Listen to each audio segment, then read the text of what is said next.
কিছু মানুষ মোমবাতির মতো হয়, সবাইকে আলো দিতে দিতে নিজেই একসময় শেষ হয়ে যায়। কারোর জন্য তুমি যতই করো না কেন, একদিন না একদিন সে তোমায় ভুলে যাবেই। ভাবতে অবাক লাগে, অভিনয় করা মানুষগুলোই সুখে থাকে, মন থেকে যারা ভালোবাসে তারাই কষ্ট পায়। ভালোবাসার যুদ্ধে আমি হেরে যাইনি, হেরে গেছে আমার সাজানো স্বপ্নগুলো। সরকারি চাকরি আর সত্যিকারের ভালোবাসা কখনো যোগ্য ব্যক্তিরা পায় না। টাকা দিয়ে সব কেনা যায়, যায় না সত্যিকারের ভালোবাসা কেনা। আর সুখ তাই আমাদের জীবনটা এত কঠিন ও কষ্টময়।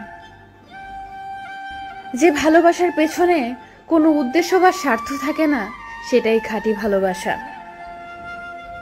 কিছু মানুষ নিজে ভালো থাকার জন্য অন্যের ভালো থাকাটাও কেড়ে নেয়।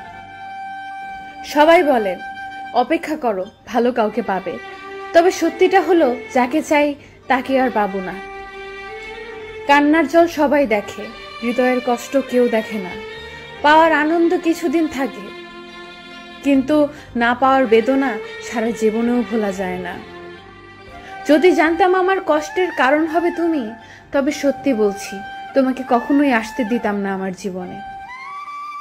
যেদিন তুমি বুঝবে আমার থেকে বেশি কেউ তোমাকে ভালোবাসেনি, সেদিন তুমি আমার থেকেও বেশি কাঁদবে।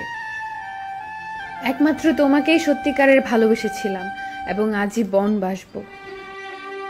যতই কষ্ট দাও না কেন, মৃত্যুর আগ পর্যন্ত তোমাকেই ভালোবেসে যাব। আরে আরে ওয়েট গাইস, কোথায় যাচ্ছেন? আমরা আপনাদের জন্য সময় নষ্ট করে এত সুন্দর ভিডিও তৈরি করলাম, আর আপনারা একটা লাইক কমেন্ট না করে চলে যাচ্ছেন। এটাই আপনাদের ভালোবাসা? এমন সুন্দর সুন্দর ভিডিও পেতে আমাদের সাথে থাকুন, আর আমাদের ভিডিওগুলো বেশি বেশি শেয়ার করুন আপনার প্রিয় মানুষের কাছে। আর হ্যাঁ, একটা কথা, চ্যানেলটি সাবস্ক্রাইব করে পাশের বেল আইকনটি প্রেস করে রাখুন পরবর্তী ভিডিও সবার আগে দেখতে। অনেক সময় নষ্ট করলাম, ধন্যবাদ সবাইকে, ভালো থাকবেন, আল্লাহ হাফেজ।